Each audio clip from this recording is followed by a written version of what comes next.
Well, hello everyone. Bill here again, here for session 4 of our England pre-prep trip before my wife and my trip over to England and Wales and Scotland. So we've arrived here today at day number, what day are we on? I think we're on day number 4.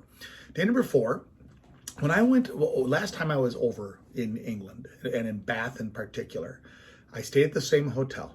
And on the last day in Bath, we actually just used Bath as our place to sleep. And we picked up a rental car and drove out through the countryside. Got out to Stonehenge, got to Avebury, got to Glastonbury, got to Wells. It was a very full day. You know, it felt rushed to me, going from place to place to place. It was beautiful. It was all beautiful countryside, but it was rushed. And so what we've decided to do this year is to not come back to Bath to sleep, but instead just sleep in Wells and then leave from there. So it's kind of like our last day in Bath. We're leaving Bath, going out into the countryside and staying in one of the villages, and in this case, the village of Wells. So that means at first we're going to pick up a rental car. Now, rental cars in Europe or in England didn't have any issues last time at all. Found a deal through Eurocar.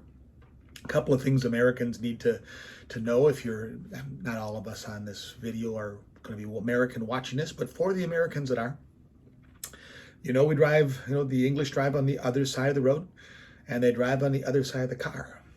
Big thing that you have to catch quickly is that most of the cars, not all, but the majority of the rental cars are a standard transmission.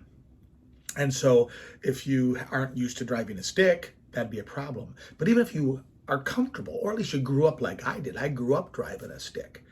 But I didn't grow up driving a stick where I had to use my left hand to change it.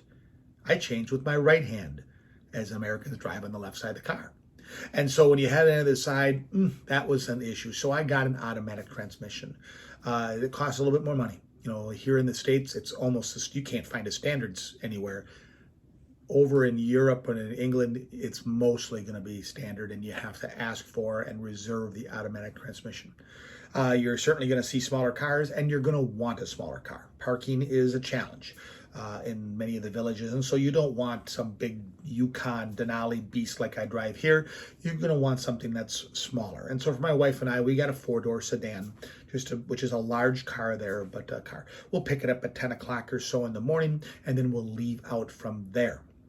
So just like last time, let's take a kind of a gander through the must-sees of those areas according to my patron saints Rick Steves and the Lonely Planet folks.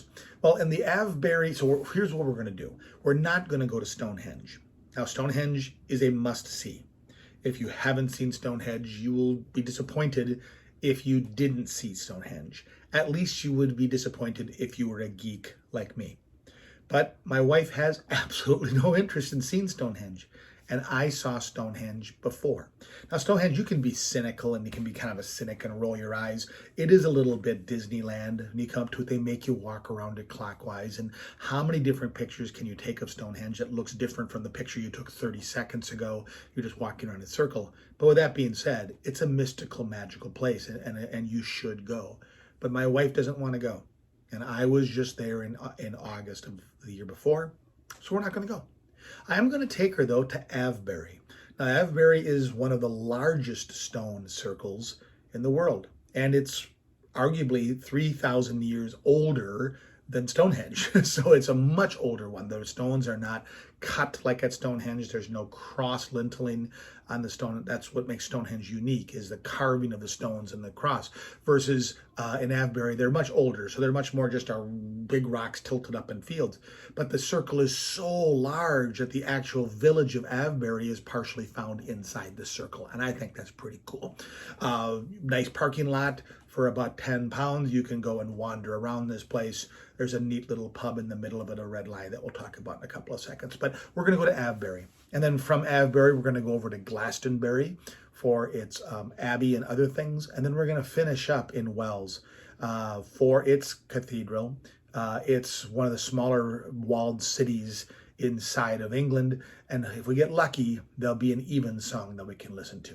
So let's go through the quick list. Here are the must-dos from patron Saint Rick and the Lonely Planet folks. The Avebury Stone Circle is one of the must-dos. So is the Glastonbury Abbey. So is the Wells Cathedral. And if you get a chance to go to Evensong service, go. It's the choir. It's the boys' choir singing. Mostly boys, can be girls too. But it's remarkable, and I'm really looking for it. I did not get successful doing that in last year in August. School was out, and when school's out, it's hard. They don't have it. But when school's in session, which I'm hoping it will be here in May, we're looking forward to that. Now, some other areas, some not must-dos, but if they're your kind of thing, you can go to them. Silbury Hill is probably the largest man-made structure in all of Europe. It's a hill of chalk made, if that's your thing. There's a ritual procession way that leads actually to Avebury. It was mostly like a wooden Stonehenge, if you will. Kind of decorative, but pretty cool.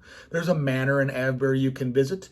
There's the in Glastonbury, you've got the Glastonbury Tor, which is Tor's Hill, a big castle or kind of a tower on top of a hill. And you've got a Lake Village Museum, and back over in Wells, you've got the Bishop's Palace. A step beyond that, if it's your kind of thing, there's a manor and gardens in Avebury. There's the Alexander Keeler Museum, which is the main archaeologist at the Avebury site.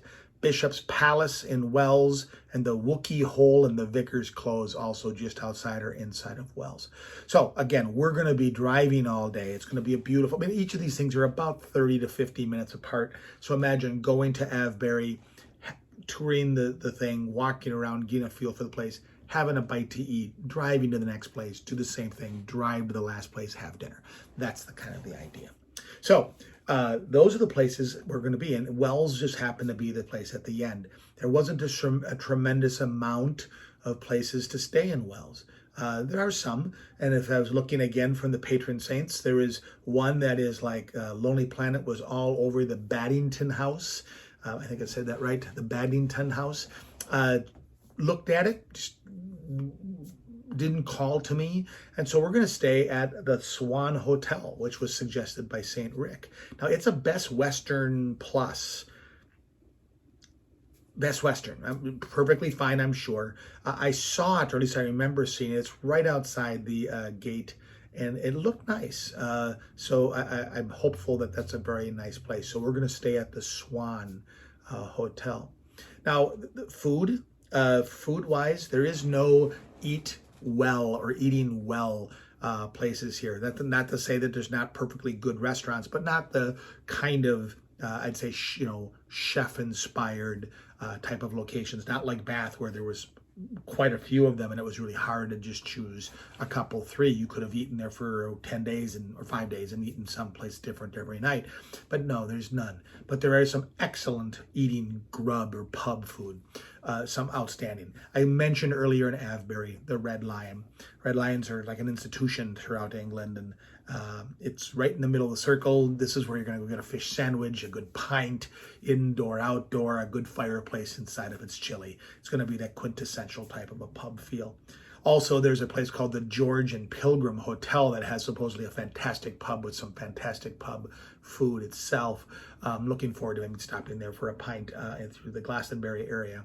And then for dinner that night, we're going to actually eat at the Fountain Inn, which is a nice, mostly again, kind of simple food. Won't call it pub, but simple time food, very close to the hotel. And so we can just picture an evening of wandering through after Evensong, which I think normally is at about 5:15 in the evening in most churches or most cathedrals. So or abbeys, and I'm looking forward to that.